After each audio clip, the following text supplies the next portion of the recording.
یہ وہ extreme level پہ پہنچے ہوئے ہیں جو اسلام کو بدنام کر رہے ہیں پوری دنیا میں. اب سوچئے اس خاتون کا قتل کر دیا جاتا یا مار دیا جاتا، ہم کیا ایز اے پاکستانی دنیا کو کیا منہ دکھانے کے قابل نہیں ہوتے. یہ تو اللہ جزائے خیر دے، اے ایس پی صاحبہ جو خاتون تھیں وہ وہاں پہنچی اور انہوں نے اس خاتون کی جان بچائی. تو پولیس کا بھی ہم سب شکریہ ادا کرتے ہیں کہ انہوں نے ایسے موقع پہ بروقت کارروائی کر کے اس خاتون کی جان بچا لی. رسول اللہ صلی اللہ علیہ وسلم نے فرمایا پچھلی امتوں میں ایک نبی تھے جن کو ایک چیونٹی نے کاٹا، تو آپ صلی اللہ علیہ وسلم نے فرمایا ان نبی نے ساری چیونٹیوں کو جلا دیا، جتنی بھی وہاں چیونٹیوں کا ایک جتھا تھا. تو اللہ نے وحی نازل کی کہ کاٹا آپ کو ایک چیونٹی نے اور آپ نے ساری چیونٹیوں کو کس بیس پہ مارا. سوچئے جو نبی صلی اللہ علیہ وسلم بلا وجہ ایک چیونٹی کو مارنے کی اجازت نہیں دے رہے ہیں، وہ ایک خاتون جو بیچاری اس کو پتہ بھی نہیں ہے کہ جو ہے لوگ میرے اس عمل سے یہ سمجھیں گے، اور نہ وہ قرآنی آیات لکھ کے آپ پوچھ تو لیتے نا کسی سے کہ کیا لکھا ہوا ہے یہ. تو وہ نبی کسی عورت کی اس طرح سے اس کو مارنے کی کوشش کرنا، ذہنی ٹارچر کرنے کی کوشش کرنا، جو ایک چیونٹی مارنے کی آپ کو بلا وجہ اجازت نہیں دے رہے، وہ نبی کیسے یہ سب چیزیں برداشت کریں گے؟ مفتی طارق مسعود کے بیانات کے لیے مفتی صاحب کے آفیشیل چینل مفتی طارق مسعود سپیچز کو سبسکرائب کریں. بسم اللہ الرحمن الرحیم. آپ نے دیکھا پنجاب میں خاتون نے کپڑے پہنے ہوئے ہیں اور اس پر ایسا لگ رہا ہے جیسے کہ عربی میں لکھا ہوا ہے، کچھ حلوہ لکھا ہوا تھا، کیا لکھا ہوا تھا. ہمارے ہاں کچھ مذہبی جنونی لوگوں نے ان کو مارنے کی کوشش کی اس بیس پر کہ یہ قرآنی آیات لکھی ہوئی ہیں اور یہ محترمہ قرآن کی اور اسلام کی توہین کر رہی ہیں. میں اس موقع پہ کچھ باتیں آپ کی خدمت میں رکھنا چاہوں گا. ہمارے ہاں دو طبقے ہیں اس وقت جو ایکسٹریم لیول پہ پہنچے ہوئے ہیں. ایک تو مذہبی جنونیوں کا، پاگلوں کا طبقہ ہے جو آپ نے دیکھا اس وقت لبیک یا رسول اللہ کے نعرے لگا رہا تھا. یہ وہ مذہبی جنونی اور پاگل لوگ ہیں جو شاید انزائٹی کے مریض ہیں یا ڈپریشن کے مریض لوگ ہیں، جو سینس لیس لوگ ہیں. یہ کوئی بچپن میں ان کو دماغی چوٹ لگی تھی جس کی وجہ سے کچھ ایسا ہو گیا ان کے ساتھ. ہر جگہ یہ توہین تلاش کر رہے ہیں اور مارنے دھاڑنے پر آ جاتے ہیں. اور یہ ان کا قصور نہیں ہے، حقیقت یہ کچھ مذہبی اسکالرز ہیں جو جنونی ہیں اور پاگل ہیں، دماغ خراب ہو چکا ہے ان کا. اور جب انسان پاگل ہوتا ہے نا ڈپریشن کی وجہ سے یا کسی بھی بیماری میں، تو وہ اسی قسم کی اوٹ پٹانگ حرکتیں کر رہا ہوتا ہے. تو ہمارے یہاں کچھ مذہبی اسکالرز ہیں جنہوں نے جذباتی تقریریں کر کے لوگوں کا یہ دماغ بنایا ہے. یہ وہ ایکسٹریم لیول پہ پہنچے ہوئے ہیں جو اسلام کو بدنام کر رہے ہیں پوری دنیا میں. اب سوچئے اس خاتون کا قتل کر دیا جاتا یا مار دیا جاتا، ہم کیا ایز اے پاکستانی دنیا کو کیا منہ دکھانے کے قابل نہیں ہوتے. پہلے ہی ہماری حرکتیں دیکھ لیں آپ، اب تک ہم سے وزیر اعظم منتخب نہیں ہو سکا ہے، جو پوری دنیا میں ہمارا امیج گیا ہے. ایک مذہبی ہمارے پاس ایک ایسی چیز بچی ہوئی ہے جو ہم دنیا کو دکھا سکتے ہیں کہ ہمارے پاس اسلام ہے. باقی ہمارے پاس بچا کیا ہے؟ اس اسلام ہی کا آپ یہ تصور اگر دنیا کے سامنے پیش کریں گے اور دنیا کو دکھائیں گے کہ مسلمان کسی بھی وقت پاگل ہو سکتا ہے اور کچھ بھی کر سکتا ہے، تو اس پہ جتنا احتجاج کیا جائے وہ کم ہے.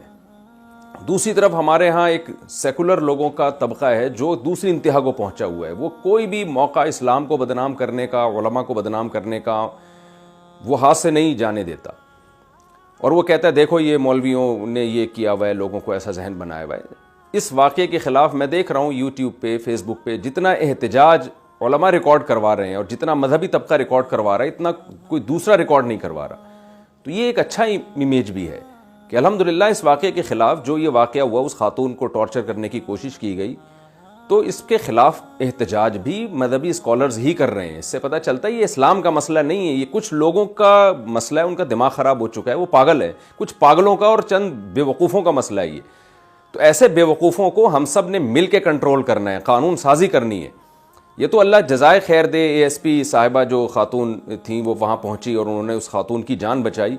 تو پولیس کا بھی ہم سب شکریہ ادا کرتے ہیں کہ انہوں نے ایسے موقع پہ بروقت کارروائی کر کے اس خاتون کی جان بچا لی اور ہم سب کو دنیا کے سامنے ذلیل ہونے سے بچا لیا. ورنہ یہ چیز لوگوں میں اسلام کا داخلہ روکنے کا ذریعہ بنے گی. لوگ کہیں گے یہ مسلمان سارے ہی پاگل ہوتے ہیں، ان کا کوئی بھروسہ نہیں ہے کہ اس وقت کس بات پہ اٹھا کے مار دیں یہ جان سے، اور ثواب سمجھ کے مارتے ہیں یہ، تو جنت کی لالچ میں مارتے ہیں یہ. تو یہ بہت برا امیج ہمارا دنیا کے سامنے جا رہا ہے. ایسے مذہبی جنونیوں کو، ایسے بے وقوف اور احمقوں کو کنٹرول کرنے کی ضرورت ہے. نبی صلی اللہ علیہ وسلم نے فرمایا المسلم من سلم المسلمون من لسانہ و یدہ وقولوا للناس حسنا. یہ ساری آیتیں قرآن کی انسانیت سے متعلق ہیں. صحیح مسلم کی حدیث ہے, رسول اللہ صلی اللہ علیہ وسلم نے فرمایا پچھلی امتوں میں ایک نبی تھے جن کو ایک چیونٹی نے کاٹا, تو آپ صلی اللہ علیہ وسلم نے فرمایا ان نبی نے ساری چیونٹیوں کو جلا دیا, جتنی بھی وہاں چیونٹیوں کا ایک جتھا تھا. تو اللہ نے وحی نازل کی کہ کاٹا آپ کو ایک چیونٹی نے اور آپ نے ساری چیونٹیوں کو کس بیس پہ مارا. سوچئے جو نبی صلی اللہ علیہ وسلم بلا وجہ ایک چیونٹی کو مارنے کی اجازت نہیں دے رہے ہیں, وہ ایک خاتون جو بیچاری اس کو پتہ بھی نہیں ہے کہ جو ہے لوگ میرے اس عمل سے یہ سمجھیں گے, اور نہ وہ قرآنی آیات لکھ کے آپ پوچھ تو لیتے نا کسی سے کہ کیا لکھا ہوا ہے یہ. تو وہ نبی کسی عورت کی اس طرح سے اس کو مارنے کی کوشش کرنا, ذہنی ٹارچر کرنے کی کوشش کرنا, جو ایک چیونٹی مارنے کی آپ کو بلا وجہ اجازت نہیں دے رہے, وہ نبی کیسے یہ سب چیزیں برداشت کریں گے؟ تو یہ ایک خاتون کا مسئلہ نہیں ہے, کل یہ کسی اور کے ساتھ بھی ہو سکتا ہے. ممبروں پہ لوگ بیٹھے ہوتے ہیں, زبان سے مسٹیک میں کوئی لفظ غلط نکل جاتا ہے, اس پہ توہین کے فتوے لگنا شروع ہوتے ہیں, اس پہ قتل و غارت کی باتیں شروع ہو جاتی ہے. تو یہ جو اس قسم کے مذہبی جنونی قسم کے پاگل ہیں, ان کو کنٹرول کرنے کی ضرورت ہے. علماء کنٹرول کر رہے ہیں, گورنمنٹ کی زیادہ بڑی ذمہ داری ہے کہ وہ کنٹرول کرنے کی کوشش کرے. انتہائی افسوس کے ساتھ کہنا پڑتا ہے کہ اس خاتون سے معافی منگوائی گئی. ٹھیک ہے, معافی منگوانے والوں نے تو اس وقت کوشش یہ کی کہ کسی طرح یہ جنونی اور جو پاگل قسم کے لوگ جمع ہوئے ہیں ان کو کسی طرح ہم یہاں سے بھگائیں. انہوں نے تو اس کوشش میں اس خاتون سے معافی منگوائی, ورنہ حقیقت میں اس خاتون کا معافی مانگنا بنتا نہیں ہے. بنتا ان لوگوں کا معافی مانگنا ہے جنہوں نے اس کو ٹارچر کرنے کی کوشش کی. تو اور اگر بالفرض کپڑوں پہ کوئی عربی کے قرآن کی آیات ہی لکھی ہوتی بالفرض, تو بھی مارنا نہیں بنتا. آپ ان کو سمجھائیں گے سسٹر یہ جو ہے, یہ جو آپ نے قرآنی آیات کپڑوں پہ لکھی ہیں, یہ کپڑوں پہ لکھنا مناسب نہیں ہے. آرام سے بھی تو سمجھایا جا سکتا ہے. تو اور بھی طریقوں سے توہین دیکھیں, وہ توہین قابل گرفت ہے جس میں صاف پتہ چل رہا ہو کہ اس عمل کرنے والے کی نیت توہین کے علاوہ کچھ بھی نہیں تھی. میں ایک مثال دیتا ہوں. فقہاء کرام لکھتے ہیں کہ مقدس اوراق اگر پاؤں میں آ رہے ہیں تو آپ کیا مقدس اوراق کو زمین پہ نہ ڈالیں تاکہ لوگوں کے پاؤں میں نہ آئیں, تو کہ آپ ان مقدس اوراق کو جلا دیں تاکہ وہ راکھ بن جائیں اور وہ نشان مٹ جائیں. اس سے پتہ چلتا ہے کہ بھئی مقدس اوراق کو جلانے کا تو ہمیشہ سے علماء حکم دیتے رہے, لیکن اور یہی قرآن مجید کو جلانا توہین کی نیت سے بھی ہو سکتا ہے. جیسے کہ توہین کرنے والے لوگ جلا رہے ہوتے ہیں, صبح شام خبریں آ رہی ہوتی ہیں کہ قرآن کی توہین کی نیت سے جلا دیا. تو اب ہر جلانے والے کو آپ توہین پر محمول کریں, اس میں قرائن کو دیکھا جائے گا, اس کی نیت کو دیکھا جائے گا کہ وہ کیوں جلا رہا ہے. ایک آدمی مقدس اوراق کو, قرآنی آیات کو جلاتا ہے تاکہ وہ نشان مٹ جائیں اور یہ اوراق لوگوں کے پاؤں میں نہ آئیں, یہ اوراق لوگوں کے پاؤں میں آ کے ان کی توہین نہ ہو. اور ایک آدمی اس لیے جلا رہا ہے تاکہ توہین ہو. آپ نے دونوں کو ایک ہی لاٹھی سے ہانک دیا.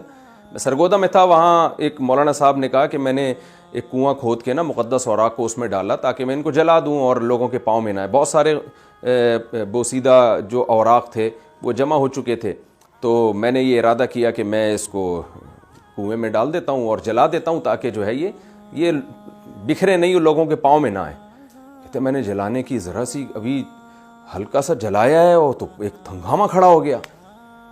تو بہت مشکل سے کہتے ہیں میں نے معاملے کو قابو کیا, اور اگر یہ معاملہ اس وقت قابو میں نہ آتا تو لوگ تو اس کو مار چکے ہوتے, اور وہ بیچارہ داڑھی والا آدمی, وہ نمازی آدمی, اس پہ کیس کیا بنتا کہ اس نے قرآنی اوراق جلائے ہیں اور توہین کی ہے مقدس اوراق کی, اور اس یعنی لوگ ہیرو بن جاتے اس کو قتل کر کے, حالانکہ وہ توہین سے بچانے کے لیے یہ کام کر رہا ہے. تو ان بد دماغوں کو چاہیے تھوڑی دیر کے لیے سوچیں کہ کیا کوئی خاتون جو ایک اسلامی کنٹری ہے جہاں مسلمان رہتے ہیں وہ پاگل ہے؟ وہ قرآنی آیات اپنے پورے کپڑوں پہ لکھ کے بازار میں اس طرح سے گھومے گی؟ وہ اس کو پتہ نہیں ہے یہاں کس طرح کے لوگ رہتے ہیں؟ تو کچھ تھوڑی سی سینس بھی تو استعمال کر لینی چاہیے. تو بہت ہی افسوس کی بات ہے یہ جو واقعہ ہوا, اور اللہ کا بڑا فضل ہو گیا کہ اس بیچاری کی جان بخش گئی, ورنہ تو بڑے ہی مسائل کھڑے ہو جاتے اور ہیرو بن جاتے بہت سے لوگ اس کو قتل کر کے. تو اللہ تعالیٰ ہماری حفاظت کرے, اور ایسے جن لوگوں نے اس طرح کی پروڈکٹ تیار کی ہے نا, جن قسم کے مولویوں نے, جو جذباتی قسم کے بد دماغ مولوی ہیں جن کے پاس دین کا علم نہیں ہے, جو اسلام کو بدنام کر رہے ہیں, جن لوگوں نے یہ پروڈکٹ تیار کی ہے مذہبی اسکالرز نے, اللہ ان مذہبی اسکالرز کو بھی ہدایت دے اور ان کے چاہنے والوں کو بھی اللہ تعالیٰ ہدایت دے, اور ہمیں صحیح معنوں میں اسلام پہ چلنے کی اللہ تعالیٰ توفیق عطا فرمائے۔ میں پھر دوبارہ شکریہ ادا کرتا ہوں پولیس کا، جنہوں نے بر وقت پہنچ کے اس معاملے کو کنٹرول میں کیا، ورنہ یہ بہت بڑا ہمارے لیے ایشو بن جاتا۔ اور دوبارہ آخر میں یہ بات دہرانا بھی ضروری سمجھتا ہوں کہ جو لبرل اور سیکولر قسم کے لوگ اس وقت مذہبی لوگوں کو برا بلا کہہ رہے ہیں، مذہب کو برا بلا کہہ رہے ہیں، تو وہ بھی ہوش کے ناخن لیں۔ کوئی شخص اگر کسی چیز کا غلط استعمال کرتا ہے، ایک شخص چاقو کا غلط استعمال کر کے لوگوں کو قتل کرتا ہے، تو آپ چاقو بنانے والی اور چھری بنانے والی کمپنی کو برا بلا کہنا شروع کر دیں، یا آپ چاقو ہوئی کو بین کر دیں کہ پاکستان میں جو ہے چاقو بنیں گے ہی نہیں کیونکہ لوگ اس سے قتل کر رہے ہیں، تو یہ حماقت اور بے وقوفی کی بات ہوگی۔ ایک چیز ہے اس کا صحیح استعمال ہے اور اس کا غلط استعمال، تو جو غلط استعمال کر رہا ہے اس کو برا بلا کہا جائے گا۔ ہم کسی کو توہین کی اجازت نہیں دیتے، پاکستان میں قانون بنا ہوا ہے ہمارے ہاں، لیکن اگر اس توہین سے کوئی غلط استعمال کرے گا اور اپنے جذبات کی بیس پہ یہ فیصلہ کرتا پھرے گا کہ کون توہین کر رہا ہے اور کون توہین نہیں کر رہا، تو یہ اس قانون کا غلط استعمال ہے۔ اللہ تعالیٰ ہمارے ملک کی اس قسم کے مذہبی جنونیوں سے حفاظت فرمائے۔